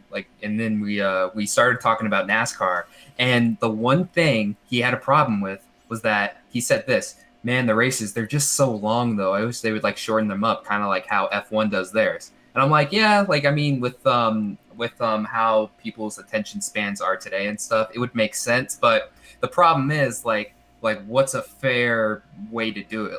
What's a fair balance? I mean, are we going to start running races 100 miles, 200 miles from now on? We can't make them. I mean, I'm all for making them shorter, but we can't make them short. You know what I'm saying? Yeah. The boat there. Thing of me is there are some tracks that we shouldn't change to because Daytona 500 should always be Daytona 500 in my opinion. I think super speedways are honestly fine being 500-mile races. Short tracks are fine being 500-lap races, but maybe some tracks don't have to be quite as long. We don't need Pocono. We don't need a long we don't need a long Pocono race. 300 miles would be fine for Pocono. Well, the thing is, they shortened up those races. I mean, they already took 100 miles off of them. Remember, Fontana used to be 500 miles, and then Pocono used to be 500 miles, and then they shortened them up to 400. So, I don't know. What do you guys think? Maybe change them to 300 or something like that? There's a few that I have okay, so obviously the marquee events. I think we can get these out of the way right now. Daytona 500, keep it the same. Coke 600, keep it the Southern same. 500, keep it the same. Bristol Night Race, I say keep it the same. I'd say even at this point, seeing how it's becoming sort of the 5th big race, keep the Martinsville Fall Race the same. Any of the others, I think, can be considered. Now, there's some that have a perfect length. There's some where I think we can agree if we look back at the races where it's this is just a perfect amount of laps. The Auto Club races, that obviously the last few years have been duds, but for the most part, we've agreed. ISM agreed. New Hampshire agreed. Watkins Glen agreed. Vegas, even Vegas. So I didn't throw Vegas in there. Yeah, but I'd say Dover, that race drags on. A 2.5 hour Dover race feels like it's 4 hours. I'd say shorten that to 300. Yeah. Indianapolis, shorten that to 0. Let's see. I mean, Homestead is one that I think you could do a 350 there. No, Indianapolis, make it a 500 lap race at the short track. Then there we go. Yes. Yeah, there you go. I'd say though, as much as people don't agree with it, and as much as people would be up in arms about it, I think it'd be the right move. Shorten the spring Bristol and Martinsville races to 400 laps and the Richmond races to 300. Make it more urgent to get to the front right off the bat, because that's one thing that these shorter races do. You look at when the first year they shortened it to 400 miles at Auto Club in the spring. It's 2011. There was more urgency to that race than the last few years. If you look at Pocono, there was more urgency after that repave with Logano and Martin, whereas previous races have been 40 to go at the finish, So I think races like Texas should probably be a 400-miler, races. I'd feel like, especially with good races like Chicagoland this past year, felt pretty good at 400, but I can understand people wanting to shorten than that. But I don't know. A lot of them are pretty good at this point, but there's some like Kentucky and Indianapolis that need to get shortened to 0 or negative. So, I mean, all right. So, like, some of these races you're talking about shortening to 300 miles. What about the Xfinity series? Do you just keep those races the same, or do you shorten those as well? I think Xfinity is healthy for the most part. It's funny, we've actually seen more cases in that series of races being drawn out more. I remember for the longest time the Busch Series races at Bristol were 250 laps, and then we saw the spring one. Spring one extended to a 300 lap, and the night one was a 250. And now I think both are even up to 300 now. It's up to 400 our amount of likes.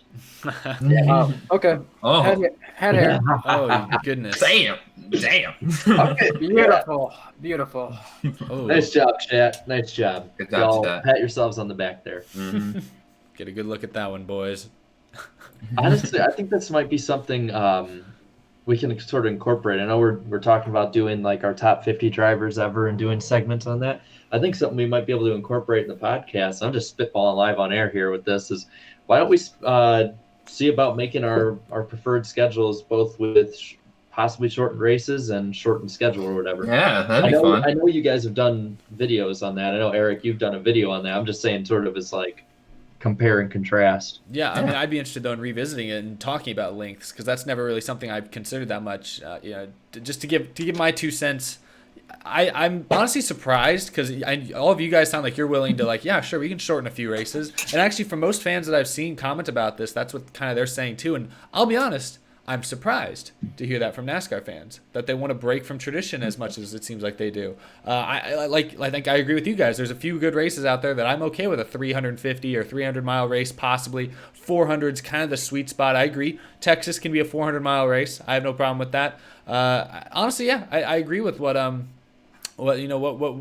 I guess Denny Hamlin is implying here, that in 2019 attention spans are short. It's just is what it is. People don't watch 3.5-hour things that much unless they're super invested, unless it's like the college football championship. Then they'll spend 5 hours of their lives watching it. So I don't know. AJ Keith just super chatted. How about 24 hours at Eldora? I saw that. Oh my god. That's a fun idea. God. Well, Imagine how sore your arms would be after that. Yeah.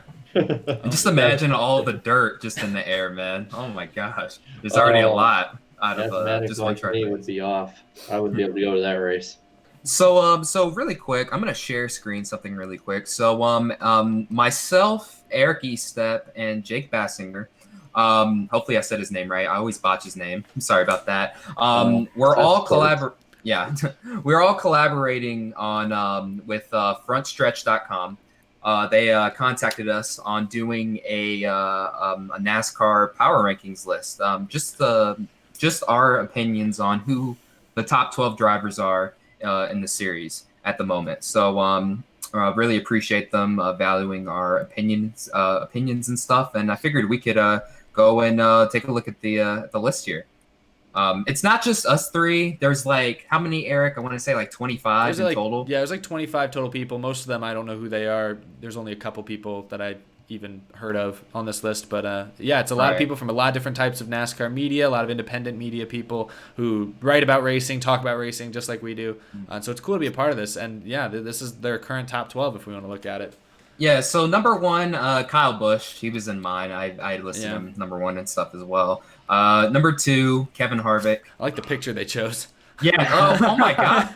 Wow. I didn't realize that. They really chose the worst picture. Here's your number 2. He crashes all the time. Yeah. Oh my gosh. Like, so wait, hold up. So they have a regular picture of Kyle Busch right there, and then they just have Harvick. Okay. Whatever. I like this website. What a terrible way to put the stork forward. Yeah. Oh my God. All right. Number 3 is Joey Logano. That's a no-brainer there. I guess. Number 4 is Truex. Okay. Number 5, Chase Elliott. I know you had him number 4, Eric. I had him right at number 6. Yeah, I think honestly this top 5, I'd maybe tweak it slightly, but mostly I have no problems.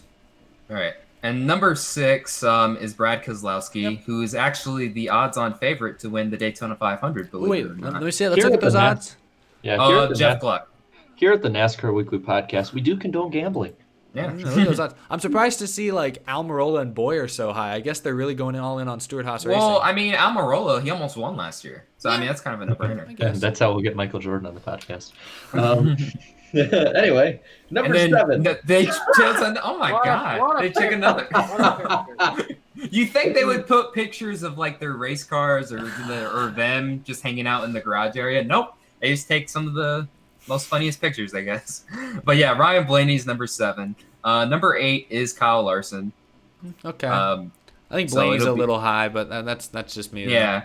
And I didn't have him on my list. Number 9 is Jimmy Johnson. Yeah, I didn't have him. He was on a lot of people's top 12 lists. I saw a couple people had him like in their top 3. That's probably what skewed the voting because I didn't have Jimmy Johnson in my top 12 either. He was in like I saw him as high as 2nd. Yeah. I was like, wow. Yeah. I was like, even after the season he had last year, that's very surprising. Yeah. Number 10 is Eric Almirola. I don't agree with Johnson over Almirola, by the way, but oh my gosh, they did it again. They did it again. Why they gotta do Almirola so wrong?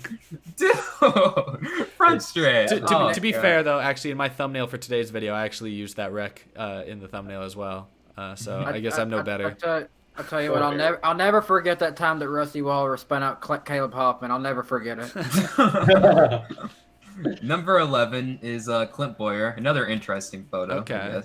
Him at a Chiefs game. And then rounding out the top 12 is, they put a regular picture. Kurt Busch. I don't know. Kurt Busch, no. Ahead of, who's left off? Eric Jones is left off. Now, I had Kurt Busch at number 9 on my list just solely based off of last year's performance. Because we haven't even ran a race yet. Wait, where was Kyle Larson on that list again? 8. He is 8. Oh, okay. He's right. Oh, he's right. No. Yeah, no Denny Hamlin in the top 12. I don't know about that. I had Denny Hamlin number 12. though. I had him number 12. I know. I'm comparing it to this. Like I didn't even put possibly Alex Bowman up near the top 10 or 12. You know, I'm just saying. Now. I will say this: Menard being ahead of Bowman is pretty surprising. Yeah, here's the best of the rest drivers. Denny Hamlin, William Byron, after literally just winning the pole last Sunday, he's already like, we got to put him on the list. He was even in first place. Yeah, he was even in first place on someone's vote. I don't know. And then over Eric Jones, come on, guys. Y'all, come on. Maybe Byron. They're factoring in the fact of what all he's done at such a young age. No, but then Paul Menard is ahead of Alex Bowman, Stenhouse, and Dillon. Though I mean, come on, like some of the guys. I mean, they're all probably really good in person, but I don't know, like that. I just disagree. I like Menard, but I don't like it that much. Yeah, like I mean, they based now some of this list was based off of the Clash, I guess, in a way. Yeah. But so who knows? Well, and there's the list of everybody who voted. Yeah. I'm sorry, but you guys, I can't believe you didn't put Tanner Berryhill number 1. I can't believe it. Now, someone actually asked me to do that. It's like, hey, can you just put Tanner Berryhill on this list as well? Greg Galding almost made my top 12, but I just couldn't do it to Danny B. Yeah, so there's a list. If anybody can find the guy who put William Byron number 1, let me know. I want to talk with him. I just want to talk with him. And I guess another thing, just a really quick promotion and stuff, with the season starting this week, officially starts the NASCAR Weekly Podcast Fantasy League. And oh my gosh, we're up to 100 members in here. That's awesome. Yeah. So make sure to set your lineup. Hey, there's me. You have 100 people. Yeah, there you are. Oh my gosh! I just remove you.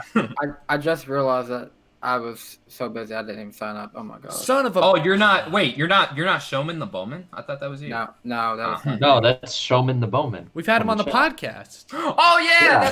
that's right. Yeah. Carnation, clip it. Yeah, that's right. We did have him on the podcast. It's okay. I'll tell you what happened to me last year in NASCAR Fantasy. For some reason, it just entirely reset like halfway through, and I couldn't even do it no more. Well, no. The way it works is that the first 26 races are the regular season, and then the final 10 are playoffs, and then No, I'm saying that they literally cut out all of my progress from that year. It's like it never even happened. Oh, yeah, that's weird.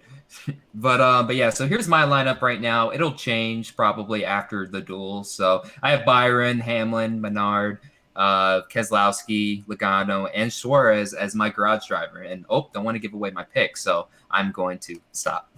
Giving us some insider information right there. Yeah. Careful, Icarus. So yeah, if you guys want to join it, just look up the league. It's the NASCAR Weekly Podcast Fantasy League, and come play with all of us. So with Finish that, second to me. do we want to move? Yeah, finish second to all of us. We're collectively all going to tie for first. Yeah. Spoiler alert: we're combining our points at the end of the year because we can. Pool them together. We should do that in core. Or what we should do is we should pull top 5. We should pull a Brian France. We should pull a Brian France and just have a chase on it. Just freaking reset all the points. Just a police chase? Yeah, there you go. Anyway, let's get off this before I make too many jokes that I'll regret later. Yeah, you're already getting sued already, so. Yeah, good point. Let's talk about a friend of ours. How about 2 friends of ours, the Lombards? So anyone see that their new paint scheme for Ryan Sieg's car is out now? Nice and blue. It's pretty nice. Yeah, it's a pretty nice scheme. And of course their beautiful faces are on it as well. They're going to be running. Look at their face. Go ahead, sorry. Does anyone know if there's going to be a diecast available that? Because I would love to get that. They should. I mean, people would buy that. I mean, a lot. It would sell out, I would think. I would assume it would sell out. I would go and buy that at Bristol right in front of Joseph. Be like, I'm going to buy this because I want it. Yeah, and I'll have it in the podcast every day. And then get Joseph to sign it. Yes. So the races. Make sure you don't sign on your face, please. So the 6 races, they're going to be running on Ryan Sieg's 39 in Xfinity. They're doing the entire West Coast swing, which consists of Las Vegas, ISN. I almost said Phoenix, and Fontana, and then the last 3 races are going to be Bristol, the Bristol night race. That's because they're cool. going to be there. Yeah, so hopefully they're there. The second Vegas race and the final ISM race. So a lot to look forward to. Yeah, that'll be fun. That's awesome. So, geez, I'd say we're about at pick time, aren't we? Yeah, I was gonna say, isn't it about time for our Daytona 500 picks? And don't forget the duels. Yeah, I was about to say, we need to factor in, okay, we're not going to do underdogs for duels. We're just going to do winners for the duels. I don't even know who's in each duel. Pull it up on the trusty NASCAR app. Oh, wow. Are they a sponsor? Yeah. With the NASCAR app. In spirit. You can do what we do here. Except not as well. Who is in each one? Because I want to know who's in the one that doesn't have Chase Elliott. Seriously. Well, the first one is with the odd numbers, and then the second one is with the even numbers. So I'll pull it up right now, and look at the lineup. It's safe to assume that William Byron and Bowman will both not win because they're going to go to the back and just drive around. So I'm gonna laugh if both of them win. Carnation, clip that for future reference. Okay, if they win, we're opening the podcast with that next week. Yeah. All right, so I have the lineup for the first duel. So William Byron and Jimmy Johnson will be on the front row, followed by Daniel Hemrick and Martin Truex Jr., Brad Keselowski, Paul Menard, Kyle Busch, Kevin Harvick, Tyler Reddick, Ricky Stenhouse Jr., Daniel Suarez, Chris Buescher, Ryan Newman, Ryan Truex, Ryan Preece, well, a lot of Ryans, starting 13th, 14th, and 15th. That's funny. And then Matt DiBenedetto, Bubba Wallace, and then Matt Tifft, Parker Kligerman, Landon Castle, and in the 52, it doesn't show anyone. Bubba Wallace was behind Ryan Truex. How do you do that, Richard Petty? How does that happen?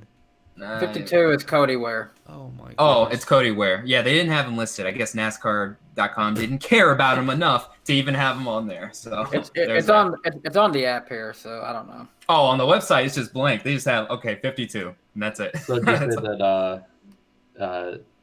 What were the Hendrick cars in this race again? Jimmy Johnson and Byron on the front row. Okay, so yeah. Okay. I'm gonna go ahead and give my pick first.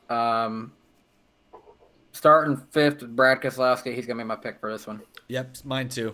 I'll make it nice and easy on you guys. Yeah, I think Keselowski wins the first duel. He's got Paul Menard starting there right with him. I think they'll work together. Okay. Yeah, I'm gonna go with Keselowski as well.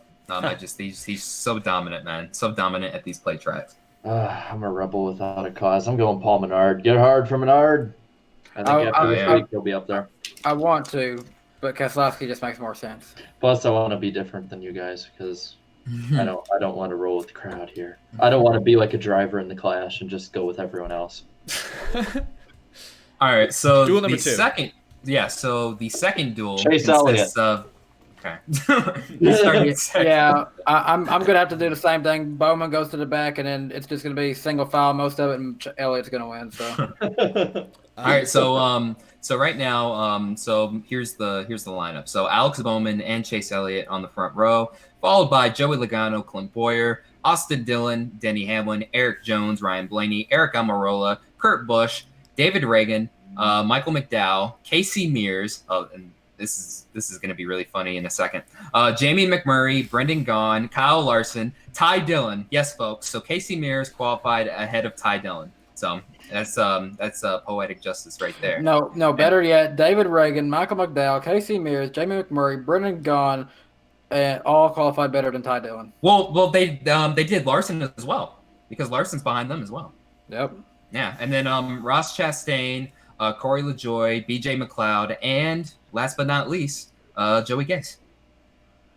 So yeah, that's your lineup. Chase Elliott. Yep, Chase Elliott. I'm gonna go with his arch rival. I think Denny Hamlin has a shot at it. Ooh. Okay. Well, yeah, Chase Elliott. I believe he's won the duel every single year he's been in Cup. Correct? Oh, I don't know. Yeah. No. 2017 last year. He didn't win in 2016. Not 2016. Oh yeah, 2016 he had the pole, so he kind of just rode around. So he kind of sort of just rode around. He basically won. Yeah. All right, so I'm gonna go with I can't go I can't go against Chase Elliott, man. Like you gotta go with Chase Elliott. I mean, he's won the past 2 years and he's about to win 3 in a row. So I just don't know. They set their car up for qualifying trim. I don't know how that's going to translate to the race. That's my only concern. Translated pretty well last year.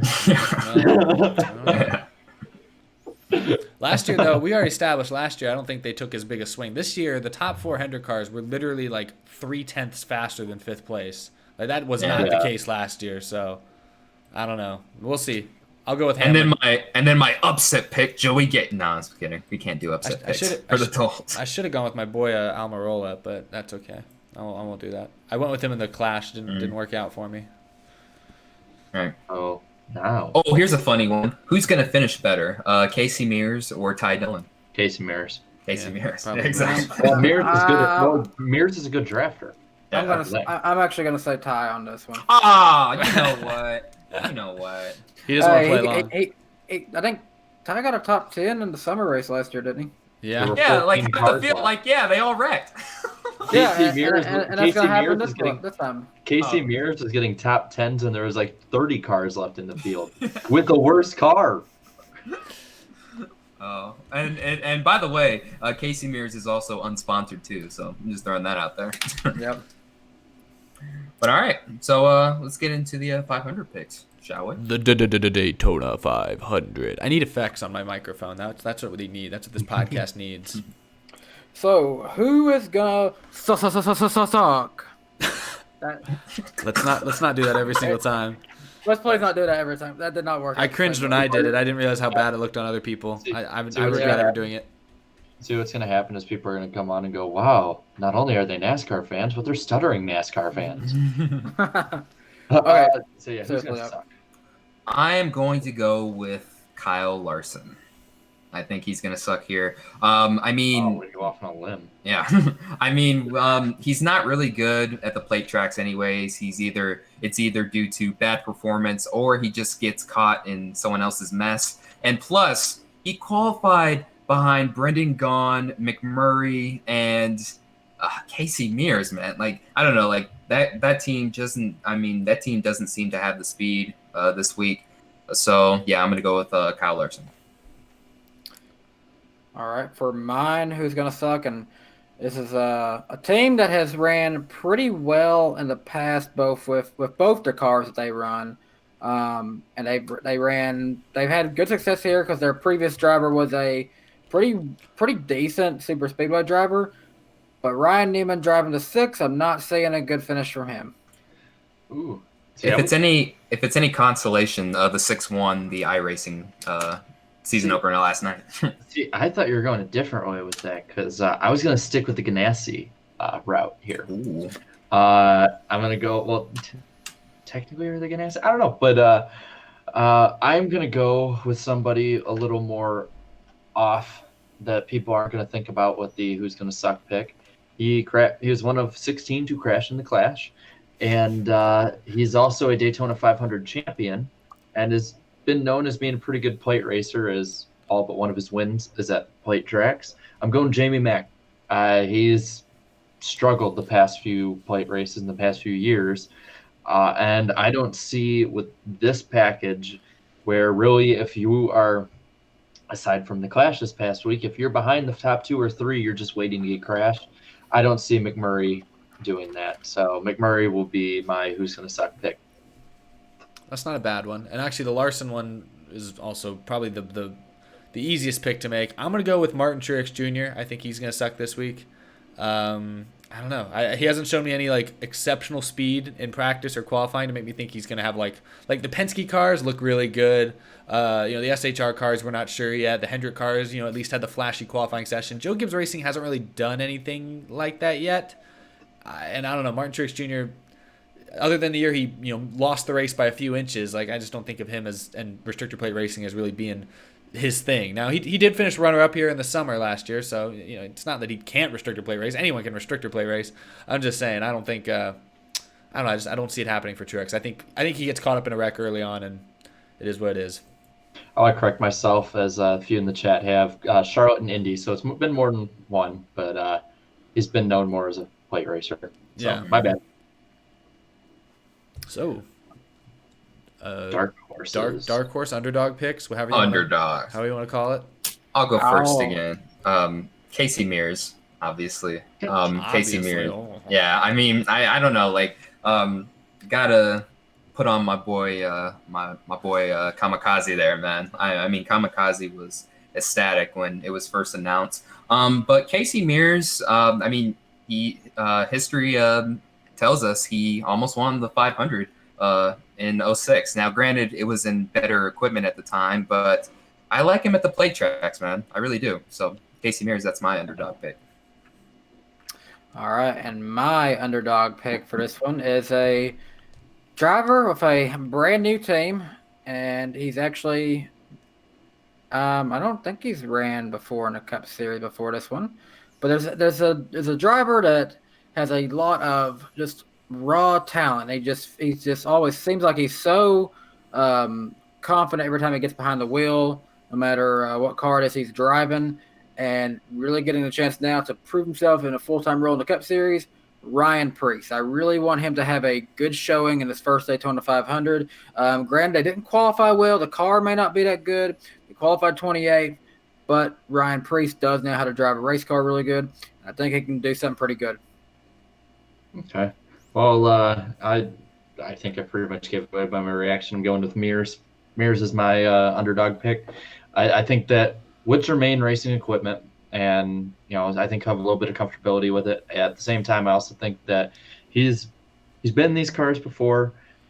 when they were worse and got in top 10s. And it was like, yeah, sure, there's a bunch of people crashing, but they were like crashing at the finish behind him.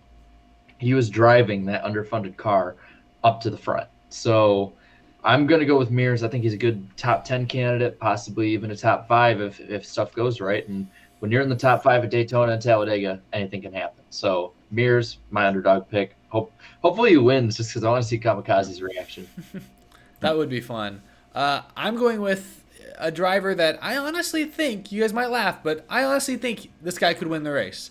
Tyler Reddick, driving that 31 car, just a one-off race, or I don't know if it's a one-off race. They indicated he might run a few more this year, but he's not full-time. I don't know. They showed a lot of speed in qualifying, not as much as the Hendrick cars, but it's unclear whether or not they were trimmed out as much as they were. That's uncertain, but, Richard Childress Racing with Austin Dillon did win the Daytona 500 last year, so we've seen that, the RCR cars can run with the leaders and can win at this track in recent years, so I don't know. He won which race? He won the first Daytona race in the Xfinity Series last year, the right? season opener. So by like yeah, 1/10,000th of a second. That's all it wasn't takes. even. Yeah, I think it was even closer than that. They said it was like a tie, but then he was like out a little. I don't know. It was like insanely It close. was within the 10,000ths of a second. Like I remember because when I looked it up online, I was at work and I looked down at my phone and it just says like finish of the race and it goes 0.000. I'm like, who won? Yeah, he did. Yeah. Who won? Tyler Reddick, he's my underdog pick. I think he's going to make all those people that criticize him for winning that Xfinity championship, he's going to make them all look foolish with this Daytona. Well, I'm not picking him to be the win. I'm not picking him to win, but I think he has a real shot at a top 5 or a top 10 and maybe a win. So, yeah. Okay. Oh, yeah. I like that pick. I don't know why you thought, well, at least on my end, I don't know why you thought we'd laugh. Yeah, those RCR cars, man, they're pretty fast. I mean, they're pretty fast at the plate tracks. I mean, hell, even one of them won the 500 last year. So, So now, like a moment of truth. Yeah. Who's gonna win? And I'll be completely honest, I still haven't made up my mind yet. So well, it is very hard to pick a winner in Daytona 500. Yeah. Like, okay, so judging, I mean, if you guys saw my fantasy thing, I'm just going to go with Keselowski. I was about to say I'm going to go with the safe bet here, but it's Daytona. Like, nobody's safe, man, ever. Keselowski, looking at his stats, he only has one win at Daytona, and I was honestly shocked by that. I was like, I figured he would have more, but, he has more plate wins at Talladega by far. Daytona, that's just one of his missing jewels in his Cup Series career up to this point so far. That, and I would also say probably the Michigan race as well. Because that's where he's from. He really wants to win a Cup race there. But just those Mustangs, dude. And then he was just bragging like, oh yeah, they're pretty good this week. And him and Paul Wolf, the way they their magic at these plate tracks, man. I gotta go with Keselowski. Could you say it is a missing ring? Exactly. Well, we'll find out. But yeah, I like that pick.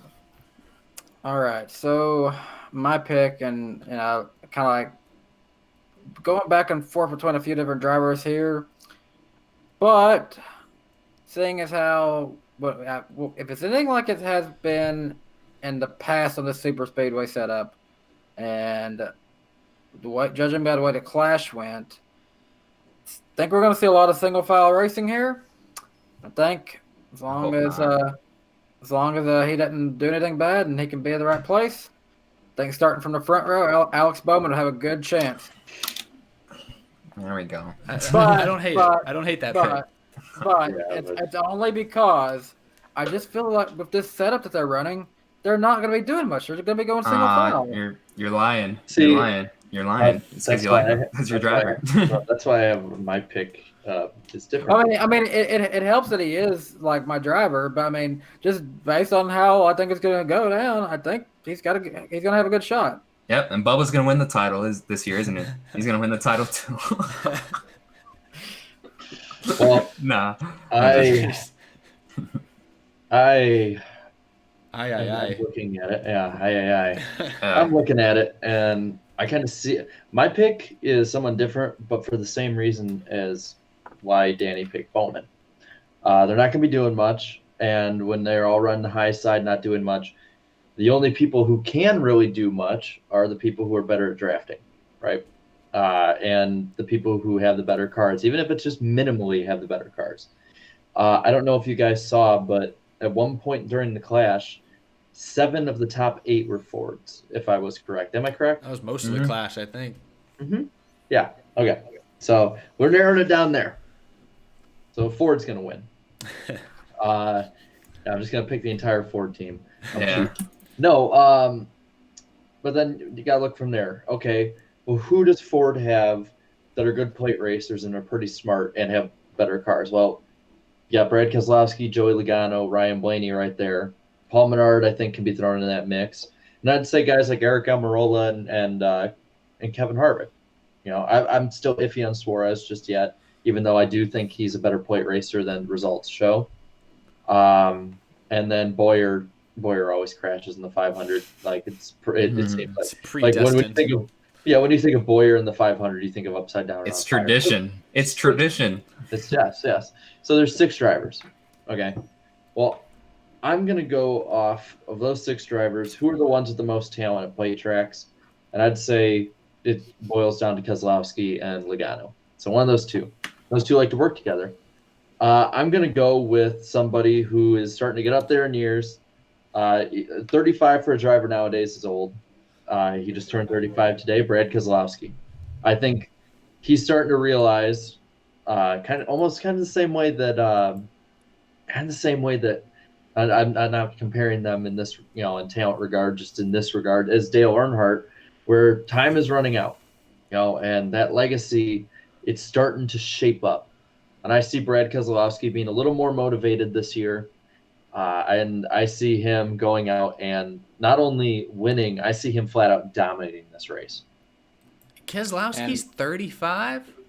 Yeah, he's old. He got it. Yeah, he got it a little later. It's hard to believe it, but yeah, I mean, because it feels like he's only been racing for like 10 years in Cup. I thought he was like Kyle Busch's age, like 32, 33. I didn't. Good. No, he's 35. Oh. Yeah.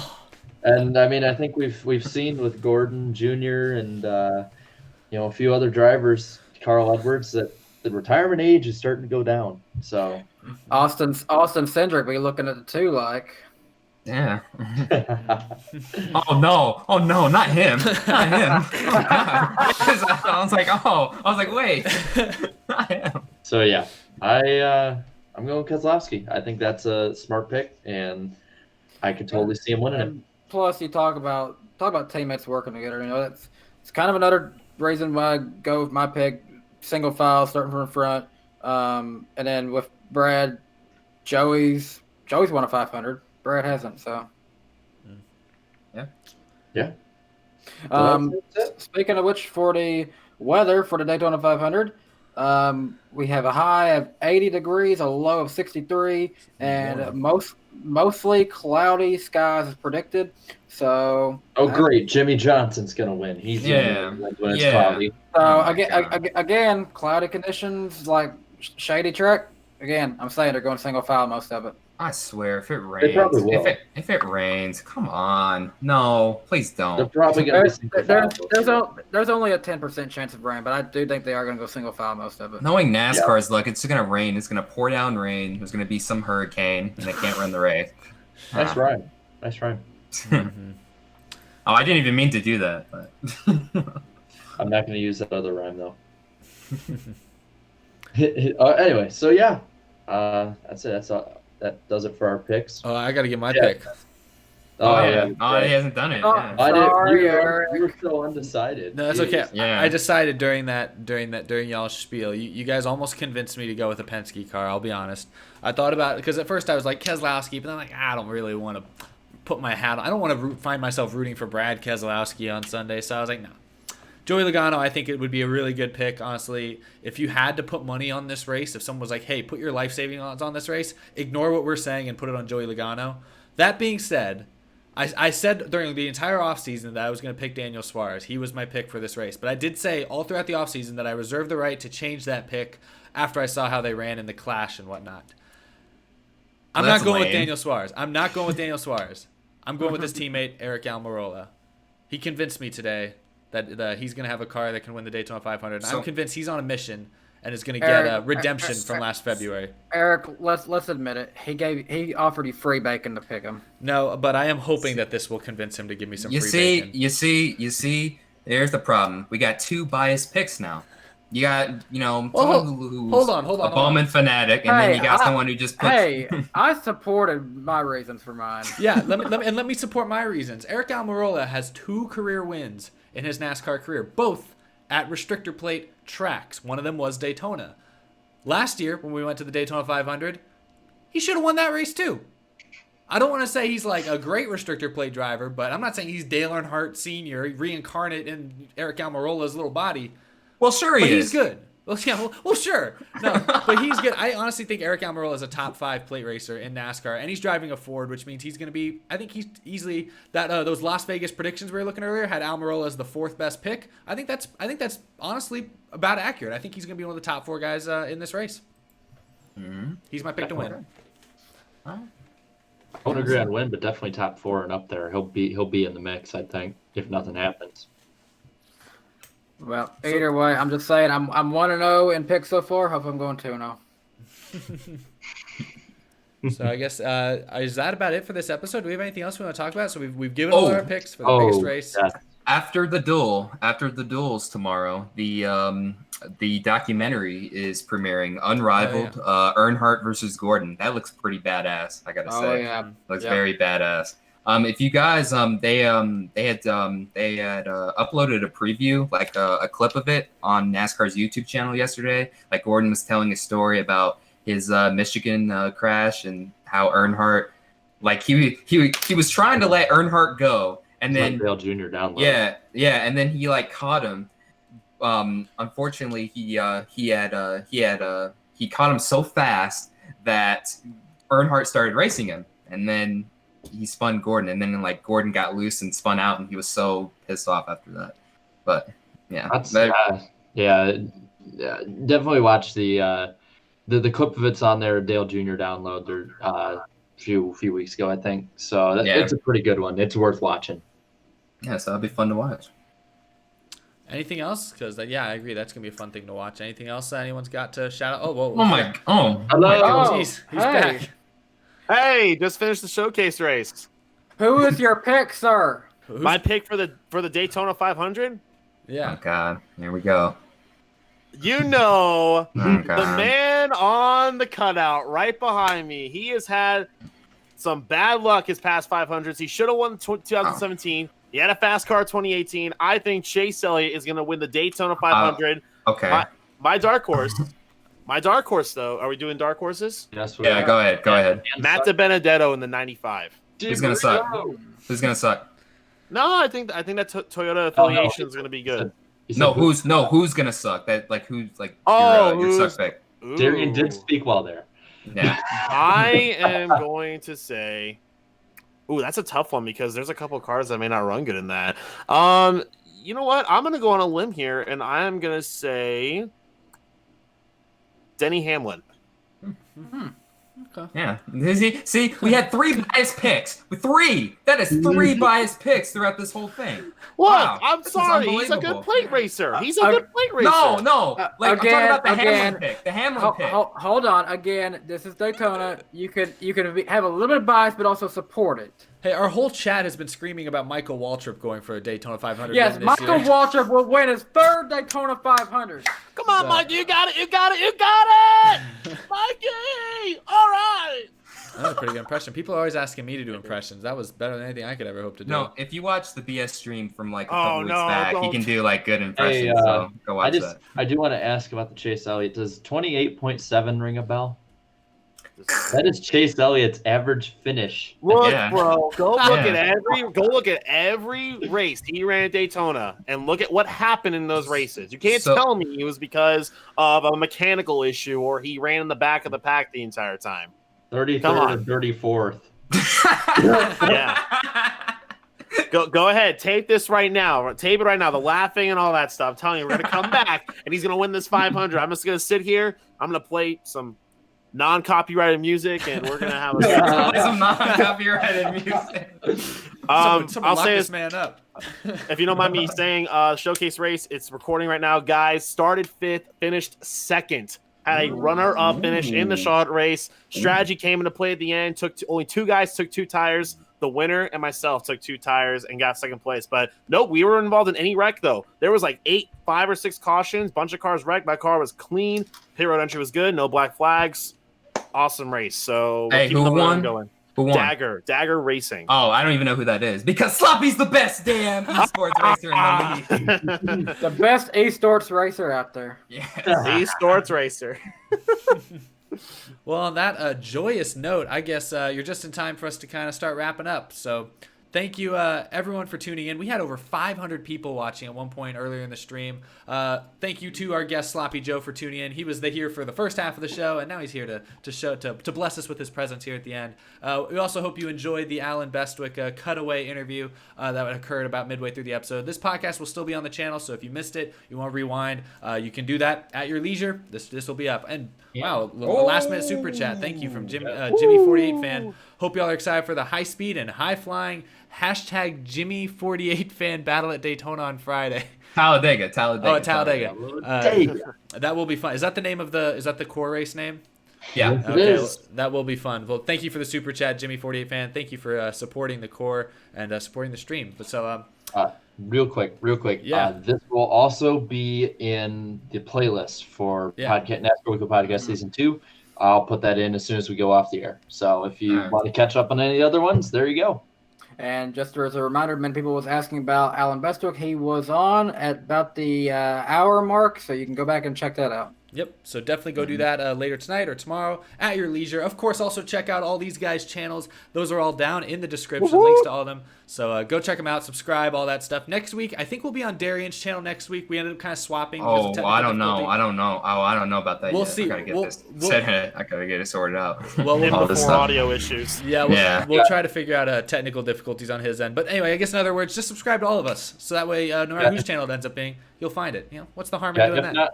If not on Darian's, we'll be probably on Eric's again. And who's our guest next week again? As far as I know, aren't we supposed to have the man, the myth, the legend? Jeff Gluck. Yeah. Jeff Gluck's on next week. Yeah. Mm-hmm. All right. Yeah. Jeffy So will be on. that should be fun. Make sure to tune in. And how long is he going to be on for again?